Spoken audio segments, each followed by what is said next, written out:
Na oko 200 metara od naša dva najveća stadiona nalazi se ono što bi trebalo da se nalazi u svim srpskim udžbenicima istorije. Ali dok se ta priča ne nađe tamo, evo je ovde. Ćao svima, ili što bi Srbi rekli, pomoz Bog. Ja sam Darko Nikolić, novinar ovdaš. Priču koju sledi sam još davno objavio na Patreon stranici moje knjige Gvozdeni puk, koju sam pisao i delio besplatno, zahvaljujući darodavcima. A sada je ta priča i ovde, jer kada neko čuva leđa Gvozdenom puku, vredan je hvale. Ali i ne samo zbog toga. Nikako samo zbog toga. Ovu priču su u posljednjih godina počeli da pričaju neki divni ljudi. Možete da je čujete ako pronađete Jovana Kocmanovića, mladog istoričara koji vozi čamca oko Golubca i otima od zaborava čudesne detalje iz naše istorije, pričajući ih onima koji prevozi. Možete ovu priču da nađete i ispisanu perom Igora Gojkovića u Odbrani, ali možda je još važnije da ovu priču i vi počnete da delite onima koje znate. Važna je i počinje u Negotinu. Na izgled malo mesto, ali ovom narodu je podario taj grad mnoge velikane. Recimo Stevana Stojanovića Mokranjca. U odbrani tog grada je život dao Hajduk Veljko. Mnogo je velikana vezano za Negotin.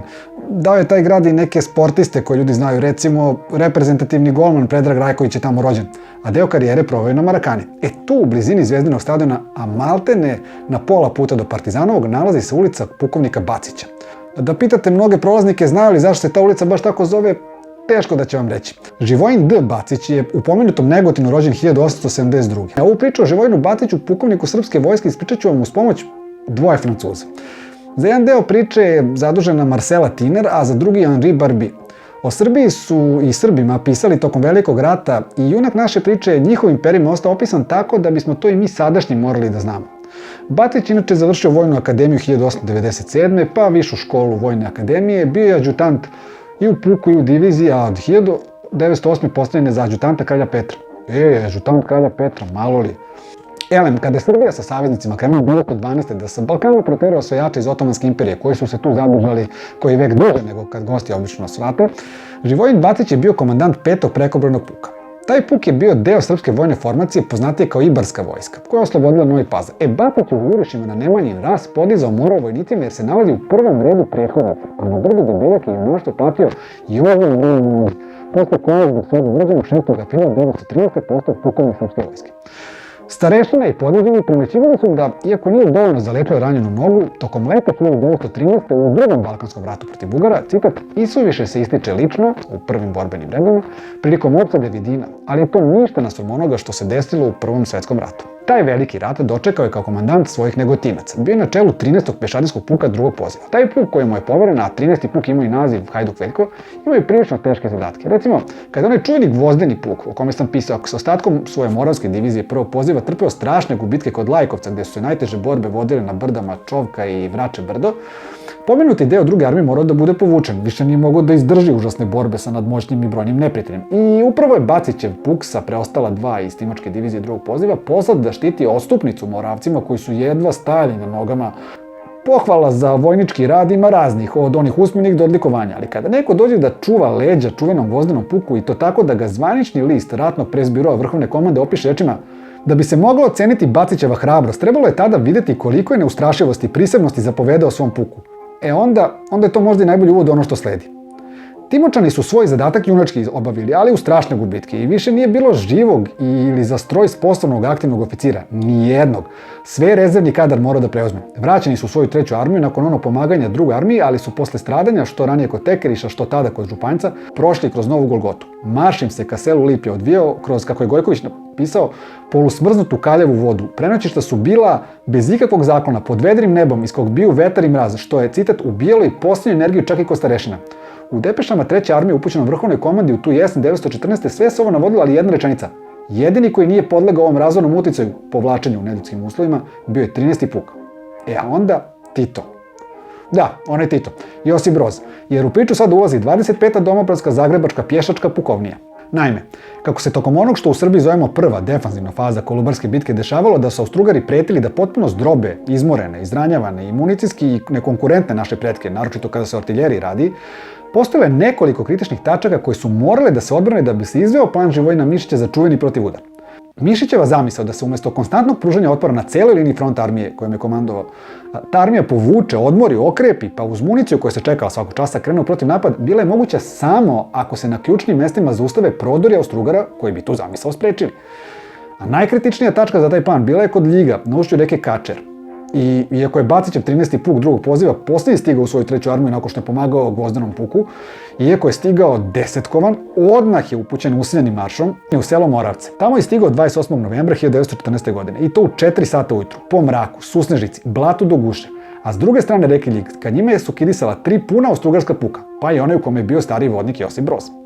U Bacićev puk stigle su 2 naredbe. Prva je bila da se zauzme vrh brda Kamalj. Idete li autoputem Miloš Veliki, kod petlje Ljig na mapi možete da ga nađete kao Čot Kota 275. A druga naredba je glasila da se položaj drži 24 sata. Dakle, prvo ka selu Babajić, proterati Austrougare koji su već prešli reku Ljig, a onda ostati tu kako se zna i ume da bi se ostatku Mišićeve armije dalo preko potrebno vreme da se okrepi. Ali kako proterati 3 put jačaju od sebe? I kako onda na tom mjestu opstati 24 sata kada će se sva sila porobljivača baš na tebe usmeriti? Uz Živojina Bacića, njegovi preostali, izmučeni, smrznuti, gladni, ali i rešeni Negotinci iz 13. puka drugog poziva su uz juriš i bombe zauzeli vrh Kamalja. A onda su neprijatelji krenuli sa svih strana na njih, ali ne samo ona 3 austrougarska puka, već i još 2. Trčao je Bacić na levo krilo jer više nije bilo živih oficira, ranjen je u ruku, ali odbio da bude odveden lekarima daleko od borbene linije. Sam je sebi previo ranu, pa je potom otišao da pomaže centru, koji je bio pritisnut svim silama. Tu je pukovnik ranjen u nogu. 2 najvernije pomoćnika, njegovi ordonasi, nosili su ga jer je uz onu staru nezavlačenu ranu više nije mogao lako sam da se kreće. Ali i dalje komandovao, tu među svojim vojnicima. Rezervni oficiri su mu govorili da više ne mogu da se održe položaj, da preostali vojnici moraju da se povuku, ali ih je on i dalje hrabrio. Bio je sa njima, rame uz rame. Kada mu je drugi put rečeno da su skoro opkoljeni i da je posljednji trenutak da se krene u povlačenje, rečeno mu je ono najvažnije.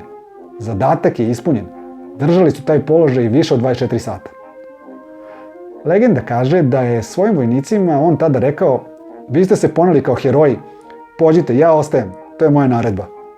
Ono što nije legenda je ono što su zabeležili Austrougari. Naime, na njih je sve vreme pucano sa tog položaja na kome je bio 13. puk drugog poziva. I kada su na taj položaj izbile prve jedinice osvajača, te pretunice su ostale zapanjene, vidjeli su samo pukovnika Živojina Bacića i njegova 2 verna ordonansa koje nisu želele da ga napuste.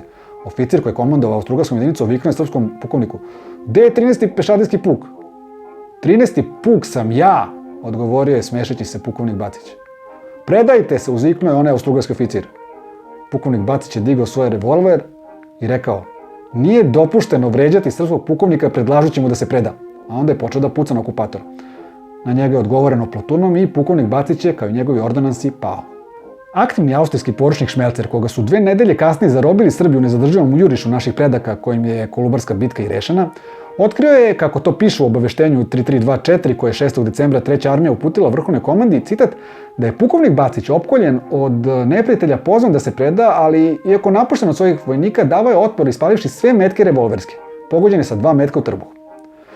Tinerova i Barbi su zabeležili da je Bacić u bolnici obišao komandanta austrougarskog 15. korpusa, general Mihael von Appel, koji ga je pitao zašto se nije predao u onoj situaciji, a Živojin Bacić mu odgovorio: zato što se jedan srpski pukovnik nikada ne predaje. Von Appel se istog časa obratio lekarima: ovaj čovjek je junak, morate sve da učinite da ga spasete, ali nisu uspjeli. Austrougari su ovog junaka priče uz prisustvo izaslanika svih 5 pukova koji su jurišali na brdo Kamalj, koji izranjavani Bacić sa svojim malobrojnim, izmrzlim, umornim i gladnim vojnicima herojski branio, sahranili u sve vojne počasti. Taj lepo uređeni grob su potom pronašli srpski vojnici, uredili ga još lepše, opelo je držao otac Petar Šundić, pukovski sveštenik 13. puka, a onda je taj grob počeo da biva pravo malo hodočašće za meštane Ljiga i okoline.